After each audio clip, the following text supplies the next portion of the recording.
Ron DeSantis inching closer to a presidential bid. God bless you all. Making stops across the country, huddling with donors last weekend in Palm Beach, and launching a new book outlining a blueprint for America's revival. People would say, how'd you do it in Florida? The book marks a key step in defining DeSantis outside the Sunshine State, touting his controversial COVID response, proximity to former President Donald Trump, and culture clashes, including with Disney, officially stripping them of their special status in the state yesterday. Disney ran the show in this state for a long time until I became governor. And we said, you know, we're going to side with the people of Florida. But just because he's not in the race yet doesn't mean other Republicans aren't anticipating the primary battle ahead. I like what he's done.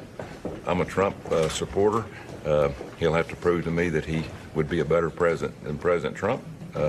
If elected. A new poll shows DeSantis trails Trump in the theoretical matchup, but sets the stage for an early two-man race. DeSantis' book gives a fresh sense of how he could take on his main rival, which is to say, not directly, if at all. The book mentions Trump more than 100 times in 288 pages and showcases DeSantis as a steadfast ally, both in Congress and as Florida governor. At one point, calling Trump the most famous person to run for the GOP nomination since Dwight Eisenhower, and saying that in 2016, Trump had almost instantly built a massive following and was now the man to beat in the primaries. He also parroted Trump's disdain for the media, calling investigations into alleged Russian collusion a media-driven hoax designed to cast doubt on the results of the 2016 presidential election and strangle the Trump presidency in the crib. It comes as others who once stuck by Trump are drawing their own indirect contrast with him, like former South Carolina Governor Nikki Haley. I think we need to have a new generation. I think we have to leave the status quo. I think we have to leave the old issues behind. And Trump's former VP, Mike Pence. Implicit in saying that you're considering running is the idea that you think you could be at least a different president, if not a better president, than your former boss. Can you delineate just one policy difference that you might have with him? Well, I think the times call for different leadership. And I'm confident we'll have better choices. Are you, and you're thinking about being one? Than my old running mate, come 2024. All right, Ali Vitale joins us now from Washington. Ali, I want to go back to something you reported in the book. Governor DeSantis mentions President Trump. I think it's around 100 times is what you reported. Has former President Trump responded to that?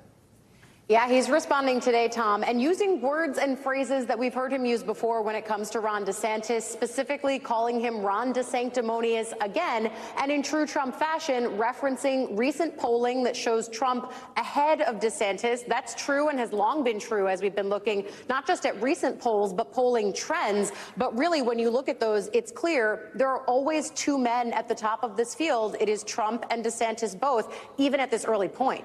And then, Ali, I know you have some new reporting for us tonight here on Top Story about DeSantis' schedule. You know, if we sort of study what Governor DeSantis has done over the years he's been governor, he hasn't traveled a whole lot outside of Florida. But now I know you have some new reporting. And sort of a follow-up to that, we know that he's not going to attend CPAC, which is a big conservative conference that a lot of would-be contenders like to attend. At least they did in the past.